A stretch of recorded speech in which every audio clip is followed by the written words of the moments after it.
नीतीश जी ने प्रोहिबिशन लागू किया, तो आपको क्या लगता है कि प्रोहिबिशन क्या अच्छी चीज है, खराब चीज है, और आपकी सरकार आएगी तो क्या निर्णय लीजिएगा आप? मतलब 2 साल से हर इंटरव्यू में मैंने कहा है कि मैं शराबबंदी के विरोध में हूं, और अगर जनसुराज की व्यवस्था बनती है तो सबसे पहला निर्णय 1 घंटे के अंदर 15 मिनट में शराबबंदी को हटा लिया जाएगा। उसकी वजह भी मैंने गिनाई। पूरे दुनिया में शराबबंदी के जरिए किसी समाज, राज्य या देश का भला हुआ हो, आर्थिक फायदा हुआ हो, इसका कोई प्रमाण नहीं है। और ऐसा नहीं है कि बिहार और बिहार के नेताओं, नीतीश कुमार ने कोई नई डिस्कवरी की है। इस तरह के प्रयास देश के अन्य राज्यों में हुए हैं, दुनिया के अन्य देशों में, अमेरिका इंक्लूडेड, ऐसे प्रयास हुए हैं। और मेक्सिको बॉर्डर से पुलिस करता था, यूएस में। हर जगह लोगों का अनुभव ये रहा कि इसको लागू करना करीब करीब असंभव है, और इसको लागू करने के नुकसान ज्यादा हैं, फायदे कम हैं। दूसरा, एक इसका मोरल आधार है। जो लोग शराबबंदी के पक्ष की बात करते हैं वो इसके मोरल आधार की बात करते हैं, और वो गांधी जी का रेफरेंस देते हैं, नीतीश कुमार कम से कम। तो मैं रोज ये कह रहा हूं, आपके कैमरे पर भी दोहरा देता हूं, कि गांधी जी ने आज तक कहीं ये कहा नहीं, कहीं ये लिखा नहीं कि सरकार को, फिर से ध्यान से सुन लीजिए, गांधी जी ने ये नहीं कहा कि सरकार को कानून बनाकर शराबबंदी लागू करना चाहिए।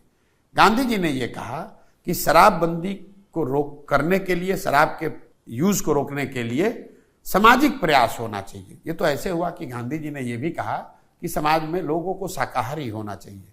इसका मतलब ये नहीं है कि आप कानून बना दीजिएगा कि जो भी नॉन वेजिटेरियन है, मांसाहारी व्यक्ति है, उसको जेल में डाल दिया जाएगा। तीसरी बात, एक बार को अगर आप मान भी ले कि इसका कुछ फायदा है, तो फायदा तो तब होगा जब इसको लागू आप कीजिएगा। दवा का फायदा तब तो होगा, दवा खाइएगा। तो जो बिहार में शराबबंदी लागू है, ये तो सिर्फ इसमें शराब के दुकान बंद कर दिए गए और होम डिलीवरी चालू हो गया।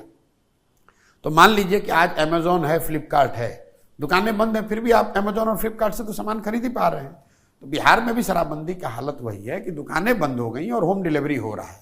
चौथी बात, बिहार जैसे गरीब राज्य में हर साल शराबबंदी के नाम पर 20,000 करोड़ रुपया के रेवेन्यू का लॉस हो रहा है, राजस्व का नुकसान हो रहा है। और ये पैसा जा कहाँ रहा है? ये पैसा जा रहा है शराब माफिया के पास, भ्रष्ट अधिकारियों के पास। पांचवी बात, शराबबंदी लागू होने के बाद 2016 के बाद से बिहार में कानून व्यवस्था की स्थिति दिनों दिन बिगड़ी है। क्यों बिगड़ी है? उसकी एक वजह यह है कि प्रशासन का एक बड़ा तंत्र, पुलिस प्रशासन का एक बड़ा तंत्र सिर्फ और सिर्फ शराबबंदी को लागू करने, उसको छिपाने, उसको बढ़ाने या घटाने में लगा हुआ है, उससे कमाने में लगा हुआ है। सुप्रीम कोर्ट के चीफ जस्टिस ने कहा कि इस तरह के निर्णयों से पूरी न्यायिक व्यवस्था का सिस्टम चरमरा गया है। बिहार में कोई 8.5 लाख केस अभी तक हुए हैं शराबबंदी में।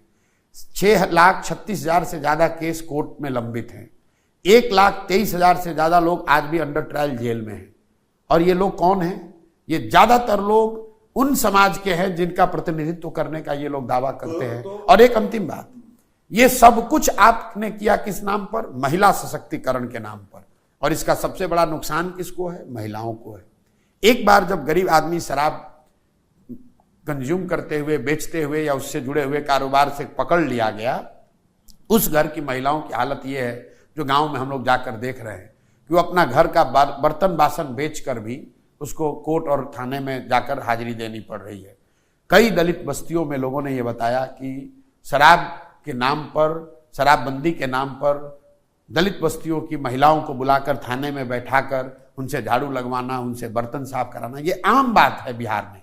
कि तुम्हारा पति शराब के धंधे में लगा हुआ है, तुम्हारा पति ताड़ी उतारता है, उसकी महिला को बुला लिया, 4 महिलाओं को बुला लिया, थाना में झाड़ू लगवा रहा है। और ये कैमरे पर बातें हैं, ये कैमरे पर मैंने वीडियो डाला है।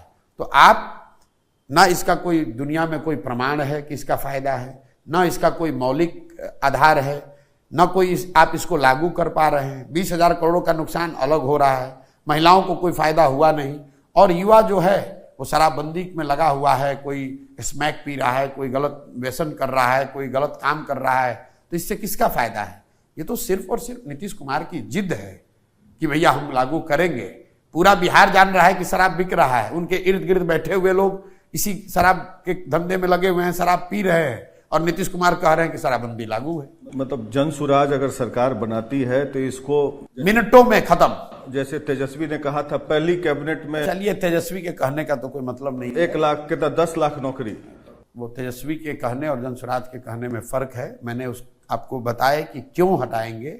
मिनटों में खत्म। मिनटों में शराबबंदी खत्म, मिनटों में, 15 मिनट के अंदर खत्म। और ये लोग क्यों नहीं कहते हैं? लोग इसलिए नहीं कहते, उनको लगता है महिला वोट नहीं देगी। हमने जन सुराज में कहा है कि आपको अच्छा लगे या खराब, हम बोलेंगे वही जो हम देख रहे हैं और जो समाज से हमको पता चल रहा है। वोट आपको देना है दीजिए, नहीं देना है मत दीजिए, गलत बात नहीं बोलेंगे।